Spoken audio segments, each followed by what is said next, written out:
Se você está começando a acompanhar a Fórmula 1, talvez devido à série do Netflix, ou talvez acompanhando o último campeonato incrível com Lewis Hamilton e Max Verstappen disputando ferozmente pelo título mundial, e no final das contas acaba sem entender algumas coisas do esporte, eu vou explicar tudo certinho para você, desde o início, bem mastigadinho, de quem organiza tudo até os detalhes mais técnicos do esporte.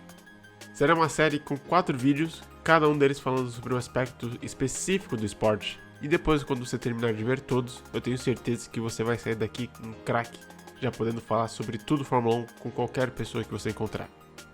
E para você, já veterano do esporte, assista também, pois eu tenho certeza que vou apresentar detalhes bem interessantes que você esqueceu ou desconhecia até hoje.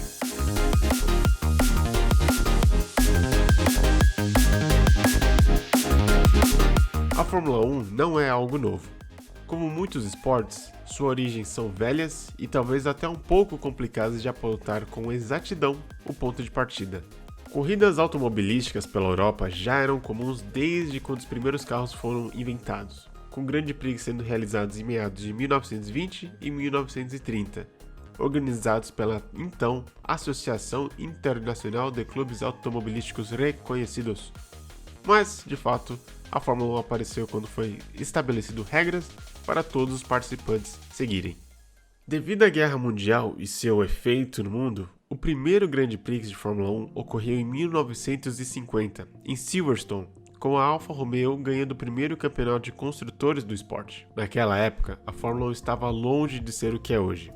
O esporte não tinha o glamour que tem, e por muito tempo permaneceu assim, até que Bernie Ecclestone apareceu no esporte em meados de 1970. Bernie é uma figura importantíssima para o esporte. Foi ele que transformou a Fórmula 1 em um esporte realmente internacional em pouquíssimo tempo. Ele é o responsável por trazer a Fórmula 1 para a TV e vender os direitos autorais para que as emissoras pudessem transmitir o programa. Ele também focou muito em propagandas, para que pudesse assim atrair investidores ao esporte. Além disso, ele também construiu e organizou administrações responsáveis para o pagamento para as equipes, a FIA, ou Federação Internacional de Automobilismo, e outra grande parte também é para os seus próprios bolsos, mas isso é irrelevante.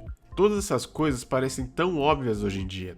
Claro que Fórmula 1 passa na TV, claro que Fórmula 1 tem uma mega presença, várias propagandas milionárias. Mas isso é hoje, antigamente não era assim.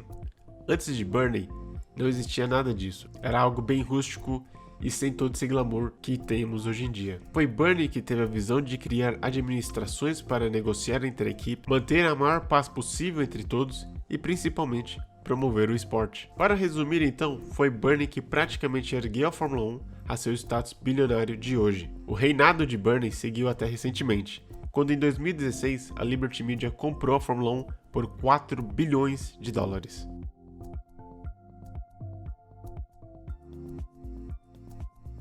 Agora que sabemos algumas coisas sobre a história da Fórmula 1, vamos ver como estão as coisas hoje em dia. A Fórmula 1 é um esporte que é administrada pela FOM, ou Formula One Management. Essa administração já teve vários nomes, mas o que importa é que ela foi criada por Ecclestone e hoje o trabalho dela é cuidar da parte promocional do esporte, sendo ela quem vende propagandas, direitos autorais para a televisão e coisas do tipo. A FOM é muitas vezes confundida com a FIA. Lembra que eu falei? A Federação Internacional de Automobilismo, mas elas não têm nada a ver. A FIA é o órgão regulamentador da Fórmula 1 e de diversos outros esportes automobilísticos também, como a corrida Endurance, que é onde se corre Le Mans, ou até mesmo o Campeonato Mundial de Rally. Essa FIA é também responsável pela criação de regras para o esporte, aplicação das mesmas e verificação de equipes que trapasseiam e coisas do tipo. Eles possuem um presidente, que é eleito com uma votação interna a cada 4 anos, mas ele pode ser reeleito quantas vezes quiser. Inclusive, o ex-presidente Jean Todt assumiu a presidência em 2009 e deixou seu cargo agora em dezembro de 2021.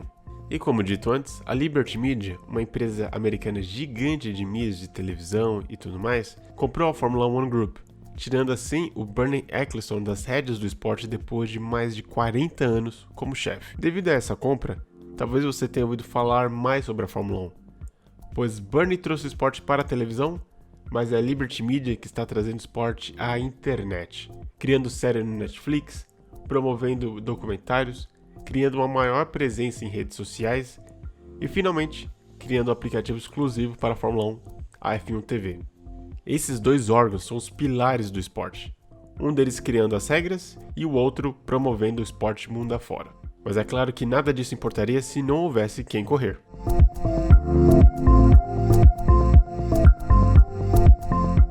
Talvez você tenha ouvido falar o quanto as empresas e fabricantes de carros gastam por ano em uma temporada da Fórmula 1. A Mercedes, por exemplo, gasta aproximadamente $500 bilhão por ano. Mas de onde vem esse dinheiro todo? A realidade é que muitas equipes saem no vermelho depois da temporada. Isso mesmo, eles acabam perdendo dinheiro. A Fórmula 1 paga sim um bom valor para a equipe campeã e um pouco menos para as equipes seguintes no placar. Mas ainda assim é longe de suprir a quantia gasta e investida pelas equipes ao decorrer da temporada. E claro, além de desenvolvimento de tecnologias para o carro, que já custa uma boa grana, ainda tem os salários dos mecânicos, dos chefes de equipe e principalmente dos pilotos, que dependendo de qual for, não é nada barato. Com Lewis Hamilton recebendo mais de $40 milhões por ano. Então, juntando tudo isso, ainda é muito provável que uma equipe saia assim no prejuízo e tenha que recuperar o dinheiro de outra forma. Você pode ter ouvido falar como a Ferrari começou a vender carros esportivos para suprir a demanda financeira para continuar correndo no esporte. Então vamos ver de fato como as equipes são pagas. E aqui pode ficar um pouco complicado, então preste atenção. A FOM paga as equipes de diversos modos, sendo 5 principais maneiras. A primeira sendo a classificação da equipe no final da temporada. A Mercedes, que venceu um campeonato, recebe mais de $60 milhões. E a Williams, por exemplo, que ficou em última, recebe em torno de $13 milhões por aí. Até aqui faz sentido, correto? Mas agora vai complicar. O segundo modo da FOM pagar é para as equipes que estão no esporte por mais de 2 anos. E é um valor de $36 milhões. Um bom bônus. O terceiro pagamento é para quem participa da Fórmula 1 há muito tempo. E esse bônus é dado somente à Ferrari, que participa do esporte desde o seu início em 1950. Esse bônus é um valor de $68 milhões. O quarto bônus é para quem já ganhou alguns campeonatos de construtores. Ferrari, Mercedes, Red Bull, Williams e McLaren recebem esse bônus em um valor de $35 milhões. Por último, Ferrari e Red Bull ganham mais de 35 milhões por terem assinado um documento conhecido como Acordo de Concorde. Um documento que não é muito relevante para a conversa de hoje, mas por eles terem sido os primeiros a assinar, eles ganham esse bônus. A Williams também recebe 10 milhões, um bônus um pouco menor, por ter assinado um pouco tempo depois. Entendeu tudo até aqui? Esses são os pagamentos realizados da Fórmula 1 para as equipes. Também temos uma fonte importantíssima de renda, que é os patrocinadores. As empresas pagam valores altíssimos para colocar o adesivo de seu logo no carro de Fórmula 1 passear em alta velocidade.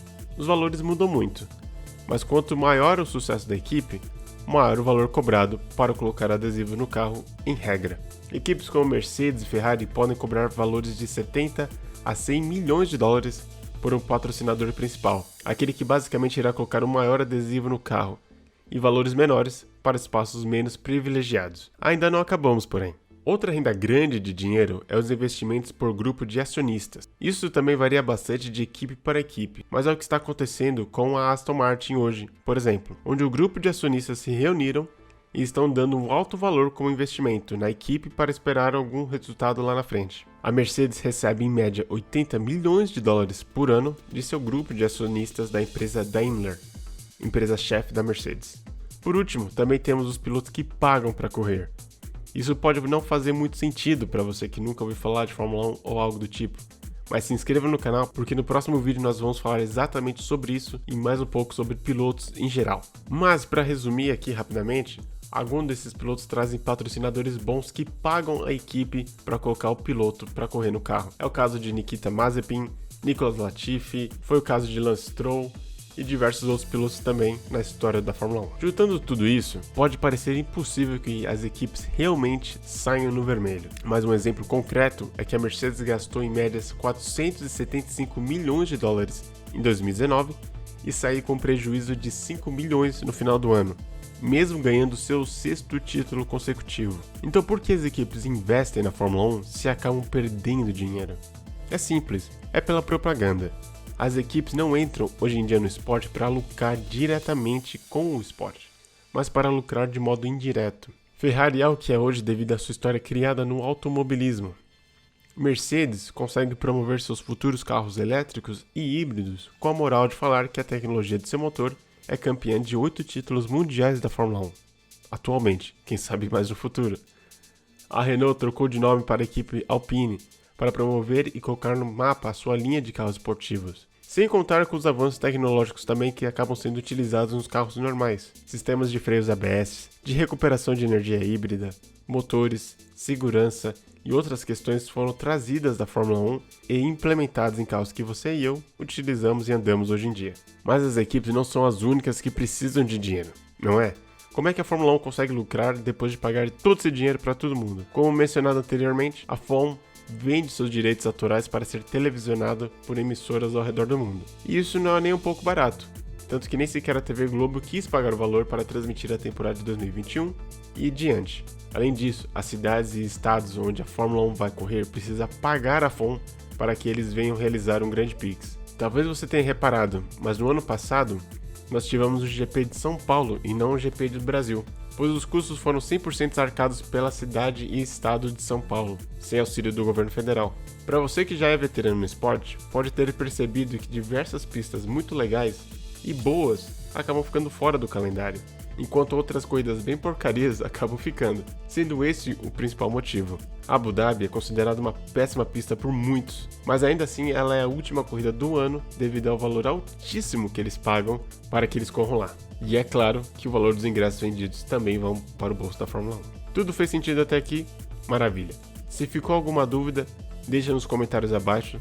E se tiver alguma outra informação interessante, compartilhe com a gente também. Se inscreva no canal para não perder o próximo vídeo, onde vamos falar sobre os pilotos e como se faz para chegar no auge do esporte automobilístico.